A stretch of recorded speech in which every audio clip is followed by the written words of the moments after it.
de mi vida como niña en el capitalismo. ¿Tu familia cómo era? ¿Eran pobres, ricos? Tú salías a las tiendas, en la juguetería, había lo más sofisticado. Yo veía a las maestras que en aquella época, maquillaban antes de salir del aula. A veces no había el dinero para eso. Hola familia de YouTube, sean bienvenidos un día más al canal. Mi nombre es Lauren Font y en el video de hoy, como vieron en el título, tenemos a una invitada muy pero muy especial en el canal. Démosles la bienvenida a mi abuela Mima. En este video vamos a estar charlando sobre disímiles anécdotas de su vida, así que es un honor tenerla con nosotros. Hola amigos, para mí es un honor esta invitación. Muchas gracias. Bueno Mima, primeramente, ¿cuál es tu nombre completo? Bueno, mi nombre completo es Miguelina Aranda Pérez. ¿Cuántos años tienes? Bueno, exactamente tengo 89 años con 6 meses. Es decir, que de aquí a 6 meses tengo 90 años. ¡Oh!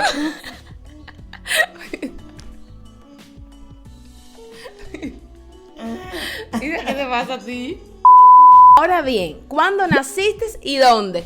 Bueno, mira, yo nací el 30 de septiembre de 1933 a las 5 de la madrugada en la calle Marta Abreu y San Pedro, aquí en Santa Clara, provincia Las Villas, porque en aquel entonces se decía Bueno, Las Villas. tu nacimiento, Mima, ¿cómo fue realmente?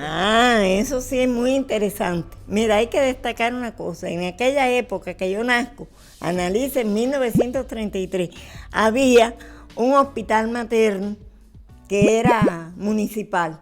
El que quería iba allí, que es en la carretera de Camajuaní y Desvío de Maleza, ese edificio lindo que hay allí.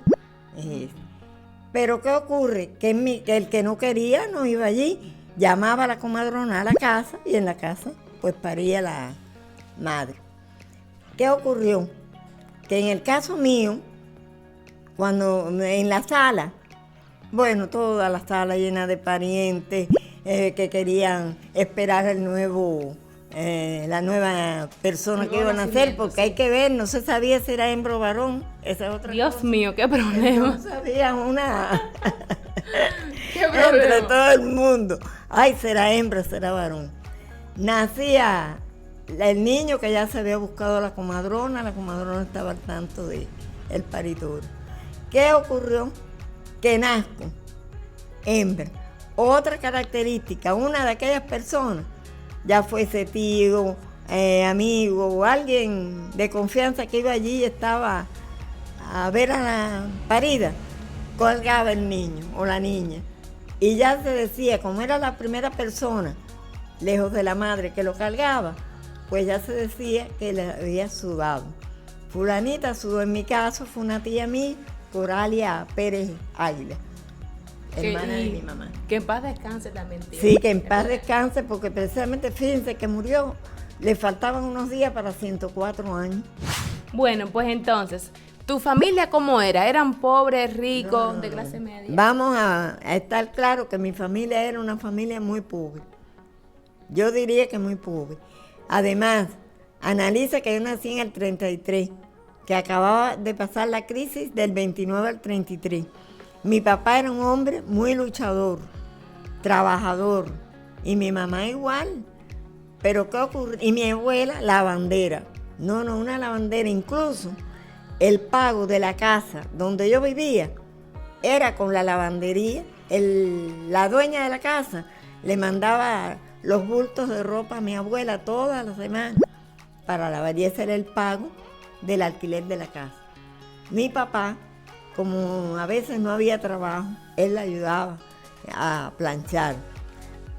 ¿Qué hizo también? Mi papá era tabacalero y era azucarero, pero no siempre había trabajo en el central y no siempre había trabajo en la Escogida. Por lo tanto, lo mismo fue zapatero que vendedor por la calle de frituras no, perdón. Maní. No, viandas, frutas, era lo que él vendía. Y además fue también ayudante de albañilería. Es decir, que lo que se presentara, eso era lo que había que hacer para poder llevar la comida a la casa. Pero bueno, por lo menos comida tenían. Pero lo teníamos a duras penas, porque yo quiero que tú sepas que mi abuela tenía a su esposo. Y en aquella crisis del 29 al 33, ella nos contaba que había veces que a las 9 de la noche era que él, buscando esto y buscando lo otro, trabajando, podía llegar con unas malanguitas para comer. Quiere decir que fueron momentos muy difíciles, muy Pero bueno, como tal, ¿qué comían ustedes cuando aquello? Ah, no. Por suerte tenía mi abuela, como era lavandera, compraba en una tienda. En la tienda, fíjense si eso fue cuando yo nací, en 1933. Y ahí en la calle de Marta Abreu y Carretera Central, todavía hay un puestecito. Sí, es una cafetería que se dice, no, la cafetería Mario el Chino. Y Mario el Chino era el dueño de una tienda que en aquella época mi abuela le lavaba también. Y entonces, como le lavaba, le fiaba allí. En la otra esquina de Marta Abreu y Ciclón estaba Pepe, que vendía chicharrones, vendía manteca de puerco. Ah, pues le fiaba a mi abuela también. Quiere decir que en realidad comíamos bien. El arroz, los frijoles, la proteína. En comer no teníamos problemas cuando había esta lucha en la casa de ellos. Pero hubo momentos muy difíciles, como te conté. Bueno, Mima, cuéntanos ahora sobre tu infancia. ¿Cómo fue? ¿Tuviste juguetes? Bueno, cuéntanos. Bueno, quiero que tú sepas que mi niñez fue maravillosa. Pero como es lógico, cuando tú salías a las tiendas, en la juguetería, había lo más sofisticado que tú puedas ver. Los juguetes más sofisticados que tú creas, los había allí. E incluso mi mamá trabajaba en el Despalillo y había un lugar que una misma de las trabajadoras, hermana de una de las trabajadoras, se dedicaba a vender juguetes y eso cuando llegaba el Día de los Reyes. Y aquello era, pero yo no podía comprar un juguete bueno, tenía que comprar unos chiquitos pobres porque mi mamá tenía necesidad de ahorrar los kilitos, ¿no? Claro. Para la casa. Y después le pagaba poco a poco porque se podía coger a plazo. Ahora, te digo que fueron años muy felices. ¿Por qué? Porque mira, frente a la misma escuela, a la casa de nosotros había una escuela, que es la que hoy se llama Carlos J. Finlay. Ah, un momentico. Que si no han visto el video de Santa Clara, donde les muestro dónde mi abuela estudió, ahí, que se llama Carlos J. Finlay, vayan ahora mismo al video que van a ver allá arriba para que se enteren de qué cosa ella está hablando. ¿Ok? Sí. Continuamos. Bueno, en esa escuela fue donde yo empecé mis estudios de primaria. Existía lo que se llamaba el kindergarten. El kindergarten era a partir de los 4 años. Yo iba allí. Era, por ejemplo, de 8 a 12 del día, digamos. Bueno, tempranito ya nosotros teníamos que estar. Habían 2 maestras, una que era la que tocaba el piano y la otra que era la maestra normalita, que daba, en la otra, eran 2 partes.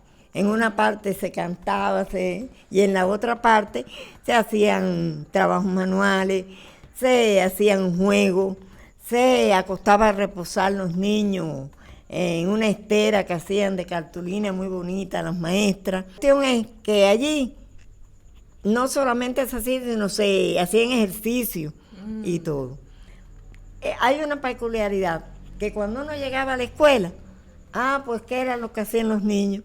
Hacer la rueda cantando. Muy buenos días, vamos a pasar en esta escuela, mi segundo hogar. Temprano he llegado, muy contento estoy, por eso saludo con esta canción. La la la la la la la la la la la la. Los niños iban. ¿Qué te pasa? Se emocionó la verina. Me emociona porque, oye, a mi edad recordar todo aquello. No, eso sí, con sus casi 90 años tiene una mente que Y eso... los niñitos Vaya, Dios se lo iban bendiga. formando. Además, yo estudié maestra, como ustedes van a ver. Iban dando la vuelta y ya, a trabajar. Y todos los días era eso. Todos. Entraban, Día formaban. por día, día por día se cantaba. Se hacían las labores, esto y lo otro. Y cuando ya llegaba a las 12 del día, porque como eran niños pequeños, de 4 años nada más se trabajaban 4 horas. Ya entonces era la despedida. Y cantaban igual. Todos los niños decían, juegos y labores, terminamos ya las felices horas que pronto se van. Es la despedida con nuestra canción. Adiós, compañero, señorita adiós. Eso eran todas las tardes entonces para Sí, era despedirse. por la tarde, porque si la escuela funcionaba por la tarde, el kindergarten, porque había muchos en la ciudad, el que funcionaba de 8, era hasta las 12, y el que era por la tarde era de 1 a 5. Pero en todo era ese patrón de estudio, la maestra de piano, ¿no? Y lo mismo, terminaban entonces dando un círculo. La, después que cantaban, iban saliendo y los padres esperando afuera. Que hay que destacar que según la población infantil que hubiera, eran los grados. Ya allí no había cuarto grado, porque la población para cuarto grado no. Tenía que ir, fíjate, a hacer cuarto y quinto grado a Juan Bruno Sayas y Padre Chao. Terminado cuarto y quinto, tampoco había población para sexto grado. ¿Y tú sabes dónde tuve que ir a pasar el sexto grado? Nada menos que aquí, frente a la iglesia de la Pastora. Una escuela que se llamaba Matilde de la Paz, porque hay otra cosa, que ahí habían 2 escuelas. Una que era Matilde de la Paz, cuarto, quinto y sexto, que es por la calle de Pastora, frente a la iglesia, y otra que es por Villuenda, llegando a Pastora, que esa sí se llamaba María Dama Sajoba. Nombre que tiene actualmente María Dama Sajoba, porque al triunfo de la revolución todo eso lo unieron e hicieron una sola escuela. Y quedó, pero yo la hice en Matilde de la Paz, que era porque fue sexto grado. Fíjate, ahora volvamos otra vez a mi infancia.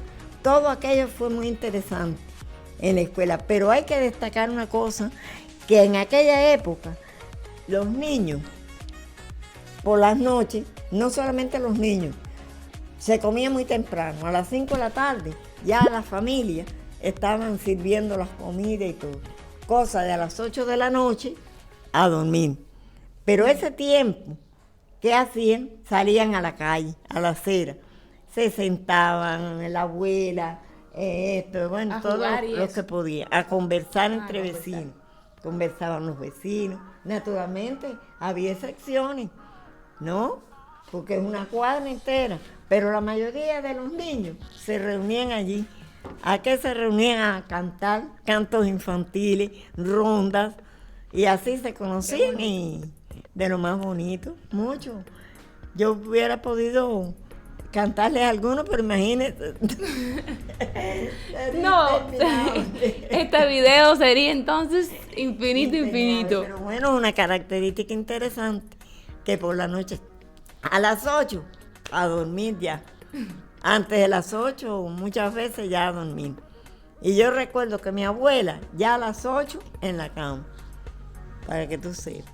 Quiero destacar una cosa, porque yo me inspiro y empiezo a hablar. Todo esto que yo les estoy contando de mi infancia fue en el capitalismo, todo el capitalismo en Cuba. ¿Qué ocurría? Que para las diversiones, por ejemplo, como habían personas que tenían un carrusel, por ejemplo, que uno le decía los caballitos, otros tenían un circo, por ejemplo, o un grupo de personas tenía el circo. Al lado de donde está la escuela, esa calabota hoy, discúlpenme, había un placer, un solar, vaya, para que me entiendan mejor. A ese solar venían todos los años los caballitos. Se iban los caballitos, venía una carpa de circo. Y que es, bueno, interesantísimo. Los caballitos. ¿Qué eran los caballitos? Los caballitos son como un juego de diversiones donde hay muchos caballitos así que dan vuelta y vuelta y vuelta. Exacto. Sí, miren, en los caballitos había un cascabel que el que lograra coger ese cascabel que estaba en un poste colgado, lo enrollaban y todos iban alando y alando hasta que al fin uno lo cogía, se lo daba al que manejaba los caballitos y ya eso era otra vuelta gratis. Me parece que en aquella época era muy barato, pero a veces no había el dinero para eso. ¿Qué ocurre? Que en una de esas ocasiones yo pude cogerlo porque ya estaba casi cayéndose y lo agarré. Y me gané otra vuelta. Hay que destacar, miren, que en aquella época, eso era los caballitos. Ahora, cuando era el circo, ya era distinto. En el circo era cerrado. El que era tenía que ir y pagar la entrada. Pero cuando ya llegaban las 10 de la noche o las 10 y pico, ya se acababa la función, que allá arriba eran malabaristas, etcétera, etcétera, bueno, como en los circos. Y afuera, ¿qué era lo que hacían? La función de títeres. Y entonces, todo el mundo, muchos de los que no entraban al circo, íbamos, no, vamos para ver la función de los títeres. Y ahí eso era una diversión. Claro, sí. Cómo han cambiado los tiempos, ¿eh? Después de haberles contado muchas cosas de mi vida como niña en el capitalismo, quiero cerrar señalando algo de sumo interés en mi vida. ¿Por qué? Porque desde que nací, frente a mi casa estaba la escuela. Y entonces yo veía a las maestras que en aquella época, maquillaban antes de salir del aula. Ellas se maquillaban, salían muy elegantes a coger el coche. Por la mañana igual, llegaban, impecables en el coche. Y otras, pues, iban a pie porque vivían cerca o porque no tendrían, o porque querrían. La cuestión es que en mi imagen siempre estuvo que yo quería ser maestra. Incluso muchas veces en mi familia comentaba, ay, la niña quiere ser maestra. Y era una interrogante, porque ¿cómo era posible que ellos tan pobres y yo ser maestra en la escuela normal para maestros de Las Villas, que era como se llamaba el centro? Pero bueno, los tiempos fueron mejorando. Mi papá fue capataz del piso de azúcar porque era muy buen trabajador. Fuimos mejorando. Mi papá fabrica una casa en la calle de Ciclón y Rodrigo, que aún existe esa casa y donde vive una de mis hijos. Éramos una gran familia, sinceramente. Entonces, familia de YouTube, vamos a darle las gracias a mi querida abuela Mima por esta amena charla que nos ha brindado. Beso. Esperemos tenerla por aquí en otros videos más, ¿no es verdad? Ay, sí, mira, me interesa. Me gustaría poderle brindar otra de mi adolescencia, juventud y actualmente. Estupendo. El cariño de mis nietos. Pues entonces, familia de YouTube, si te gustó este video, regálanos un like y suscríbete a este canal. Activa la campanita de notificaciones para que te avisen cada vez que subo un video nuevo. Y de parte de nosotros, un abrazo bien grande hasta donde estén. ¡Chao! Chao.